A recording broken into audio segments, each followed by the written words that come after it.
মুখ্যমন্ত্রী কাগজ নিয়ে আসলেন কেন? বাঁচার জন্য। কাগজ নিয়ে আসলেন তার চুরি ঢাকার জন্য। সুতরাং মুখ্যমন্ত্রীকে আর যাই বলুন, সৎ বা সততার প্রতীক আর বলবেন না। বিচারপতি এক্সপেক্ট করলাম উনি আরেকটু কড়া হবেন। এক্সপেক্ট করলাম তিনি তার কোর্টটা সামলাতে পারবেন। কিন্তু যেটা হলো, ভালো হলো না। এরকম অবস্থায় মামলাটা নিয়ম অনুযায়ী অন্য ঘরে পাঠানো সম্ভব না। তারা ইডিকে বলেছে, আপনারা চাইলে ওই অর্ডারটার এগেইনস্টে অ্যাপিল করতে পারেন। তো ইডি কি করবে সেটা ইডি জানে। কিন্তু এই বিচারপতি নিলেন না, বিচারপতি রিফিউজ করলেন, এটা অ্যাবসলিউটলি একটা বেকার কথা। অ্যাকচুয়াল ট্রুথ যেটা আমি বলছি। একটা অদ্ভুত অর্ডার পাস করেছেন কালকে। এরকম অর্ডার আমরা কলকাতা হাইকোর্টের ইতিহাসে খুব একটা দেখিনি। এটা কার ফেলিওর ধরা হবে? যে কোর্টে chaos চলছিল, কোর্টে ঝামেলা হচ্ছিল, ডিস্টারবেন্স হচ্ছিল। সুতরাং এইভাবে মামলাটা করা যায়নি, তার জন্য অ্যাডজন হয়ে গেল। ইম্পর্টেন্ট মামলা ছিল, কেউ ডাউট করতে পারে না। কয়লা দুর্নীতিতে মুখ্যমন্ত্রীর নামটা কিন্তু ছিল না, তার ভাইপোর নাম ছিল। মুখ্যমন্ত্রী সেখানে ঢুকলেন। এবার দেখা যাক আগে কি হয়। ফেব্রুয়ারি 2022-এর ফাইলে তৃণমূলের 2026 নির্বাচনের প্রার্থী তালিকা থাকতে পারে না। এটা বাচ্চা ছেলেরাও বোঝে। ভাইপোর জন্য গেছিলেন। যা করেছি আমি কোনো অন্যায় করিনি। তুমি আমায় খুন করতে এসছো, আমার আত্মরক্ষা করার অধিকার আছে। চোরের মতো কেন এসছো? আমার মমতা বন্দ্যোপাধ্যায় কৌলিন্য হারালেন। তাকে মানুষ কি এই জায়গায় দেখতে চেয়েছিল? যার নামে অভিযোগ চাকরি চুরির, যার নামে অভিযোগ বালি চুরির, কয়লা চুরির, শেষে কিনা ফাইল চুরি। ঠিক মমতা সুলভ ব্যাপারটা হলো না। এই ফাইল চুরি, ট্রিপল চুরিও তাহলে ছোটখাটো লোকগুলো করবে। স্বয়ং মমতা বন্দ্যোপাধ্যায়কে ফাইল চুরি করতে কেন যেতে হচ্ছে? আমি আবার বলছি, উনি কৌলিন্য হারালেন। কিন্তু পশ্চিমবঙ্গের মানুষ দেখলো সততার প্রতীক মমতা বন্দ্যোপাধ্যায়। বলা হতো তৃণমূলের অন্যান্যরা দুর্নীতির সাথে থাকলেও মমতা বন্দ্যোপাধ্যায়ের সাথে দুর্নীতি সরাসরি কোনো যোগ নেই। এটা অনেক সাধারণ মানুষ বলতো পশ্চিমবঙ্গের। সেই পশ্চিমবঙ্গের সাধারণ মানুষ দেখলো মমতা বন্দ্যোপাধ্যায় স্বয়ং মমতা বন্দ্যোপাধ্যায় গিয়ে ফাইল এবং হার্ড ডিস্ক চুরি করে নিয়ে আসলেন। তার মধ্যে কি কি ছিল আমরা দেখলাম। Department of youth affairs, government of West Bengal, সরকারি নথি প্রতীক জৈনের অফিসে ছিল। পশ্চিমবঙ্গ সরকারের বিভিন্ন ফাইল প্রতীক জৈনের অফিসে ছিল। প্রশ্ন এখান থেকে সাধারণ মানুষদের কাছে থাকবে যে আপনাদের তথ্য, আপনাদের সরকারি জিনিস, সেগুলো একটা প্রাইভেট কোম্পানির অফিসে কি করছিল? মুখ্যমন্ত্রী কাগজ নিয়ে আসলেন কেন? বাঁচার জন্য। কাগজ নিয়ে আসলেন তার চুরি ঢাকার জন্য।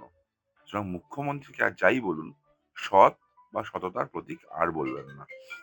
কিন্তু দাদা সেই জায়গায় দাঁড়িয়ে কলকাতা হাইকোর্টে আমরা দেখতে পেয়েছিলাম জোড়া মামলা এবং থানায়ও একেবারে জোড়া এফআইআর দেখতে পেয়েছিলাম, কিন্তু কলকাতা হাইকোর্টের যে নজিরবিহীন চিত্র দেখতে পেলাম, বিচারপতি একেবারে যে এজলাস সেই এজলাস ছেড়ে বেরিয়ে গেলেন, এটা তো একেবারে কলকাতা না, হাইকোর্টের। না, একদম নজিরবিহীন নয়। তোমরা ভুলে যাচ্ছ। জাস্টিস সমাপ্তি চট্টোপাধ্যায় ছিলেন একসময় কলকাতা হাইকোর্টের জাজ। পঞ্চায়েত ম্যাটার নিতেন, তার ঘরে তৃণমূল একই জিনিস করেছিল। জাস্টিস রাজাশেখর মান্থা, তার ঘরে একই জিনিস হয়েছিল। প্রাক্তন বিচারপতি বিশ্বজিৎ বাসু, তাকে নিয়ে একই জিনিস হয়েছিল। প্রাক্তন বিচারপতি অভিজিৎ গঙ্গোপাধ্যায়, তাকে নিয়ে একই জিনিস হয়েছিল। সুতরাং এটা নতুন জিনিস নয়। তোমরা অনেকেই জানো না, কোর্টের না জানাটাই স্বাভাবিক। যখন মামলা চলছিল, পিছনে বেঞ্চে রাজ্যের আইনমন্ত্রী চন্দ্রিমা ভট্টাচার্য বসেছিলেন। প্রশ্ন হচ্ছে, চন্দ্রিমা ভট্টাচার্য কি করছিলেন? পুরো তৃণমূলের সিন্ডিকেট যেগুলো আছে, তৃণমূলের সিন্ডিকেট লয়ার্স পুরো কোর্টে নাটকটা করতে গেলেন। পুরো কোর্টে ক্যাওয়াসটা পাকালেন। মামলা তো তৃণমূলও করেছিল একটা। তৃণমূলের করা মামলায় হিয়ারিং করতে দিল না কেন? প্রশ্ন এখানে থাকবে যে প্রতীক জৈনের অফিসে রেড হয়েছে, সেখানে তৃণমূল কংগ্রেস কেন মামলা করতে গেল? ওভারঅল ইস্যুগুলো আছে। Let's see. আমি আবার বলছি, মাননীয় বিচারপতি এক্সপেক্ট করলাম উনি আরেকটু কড়া হবেন। এক্সপেক্ট করলাম তিনি তার কোর্টটা সামলাতে পারবেন। কিন্তু যেটা হলো, ভালো হলো না। কিন্তু ইডির পক্ষ থেকে চিফ জাস্টিসকেও একেবারে যে চিঠি, সেই চিঠি দেওয়া হয়েছিল বিচারপতি বদলের জন্য, কিন্তু চিফ জাস্টিস তো সেই বিষয়টা খারিজ করে দিলেন আমরা না, না, না, দেখেছিলাম। না, না, এটা হাফ ট্রুথ। কিছু মেনস্ট্রিম মিডিয়া, মমতা বন্দ্যোপাধ্যায়ের কিছু পেটুয়া চ্যানেল আছে, তারা খবরটা করেছে।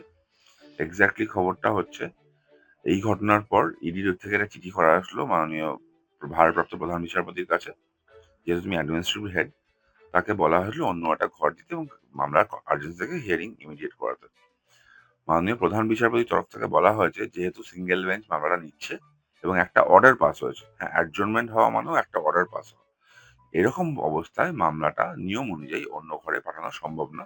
তারা ইডিকে বলেছে আপনারা চাইলে ওই অর্ডারটার এগেইনস্টে অ্যাপিল করতে পারেন। ইডি কি করবে সেটা ইডি জানে। কিন্তু এই বিচারপতি নিলেন না, বিচারপতি রিফিউজ করলেন, এটা অ্যাবসলিউটলি একটা বেকার কথা। অ্যাকচুয়াল ট্রুথ যেটা আমি বললাম সেটাই। কিন্তু দাদা এর আগেও আমরা দেখেছিলাম মুখ্যমন্ত্রী বলেছিলেন যে বিচার টাকা দিয়ে কেনা যায়। সেই জায়গায় এই যে সামগ্রিক বিচার ব্যবস্থা আমরা কালকে যে চিত্র দেখতে পেলাম, কোথাও না কোথাও গিয়ে এটা কাকতালীয় না আবারও সেই না, মুখ্যমন্ত্রীর কথাই মানুষের সঠিক? না আমরা বলি কিছু প্রবলেম হলে আমরা বলি কোর্টে দেখা হবে। তো কোর্টটা হচ্ছে একটা ভরসার জায়গা।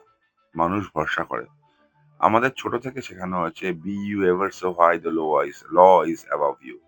লর্ড ডেনিং এর একটা বিখ্যাত উক্তি। মানে তুমি যতই বড় হোক আইন তোমার থেকেও বড়। তো মাননীয় বিচারপতির ঘরে মামলা ছিল। কোর্টের মধ্যে কেওয়াস হয়েছে দেখা গেল। উনি চাইলে পুলিশ ডেকে কোর্টটা খালি করাতে পারতেন। হয়তো সেটাই করানো উচিত ছিল। আমি মন্তব্য করার কেউ নয়। একজন সাধারণ আইনের ছাত্র হিসেবে বলবো। একজন বিচারপতি তার কোর্টটা সামলে নেবেন সেটাই এক্সপেক্টেড। একজন মাননীয় বিচারপতি করা উচিত ছিল মামলাটা মানে কেওয়াস দেখে। কোর্টে এতজনকে অ্যালাউ করাই উচিত ছিল না। যারা মামলার পার্টি তারা ছাড়া। তিনি চাইলেই করতে পারতেন। পুলিশ ডেকেই করতে পারতেন। তো কেন করলেন না? না করে একটা অদ্ভুত অর্ডার পাস করেছেন। অদ্ভুত অর্ডারটা পাস করেছেন আমি বলছি ১ মিনিট তুমি দাঁড়াও। অর্ডারের মধ্যে এটা বলেছে, একটা অদ্ভুত অর্ডার পাস করেছেন কালকে। এরকম অর্ডার আমরা কলকাতা হাইকোর্টের ইতিহাসে খুব একটা দেখিনি। এটা কার ফেলিউর ধরা হবে? যে কোর্টে কেওয়াস চলছিল, কোর্টে ঝামেলা হচ্ছিল, ডিস্টারবেন্স হচ্ছিল। সুতরাং এইভাবে মামলাটা করা যায়নি। তার জন্য অ্যাডজন হয়ে গেল। ইম্পর্টেন্ট মামলা ছিল। কেউ ডাউট করতে পারে না। সুতরাং এই ব্যর্থতা কোর্ট চলতে না পারার ব্যর্থতা কার ধরা হবে? সে প্রশ্নটা আমার থাকবে।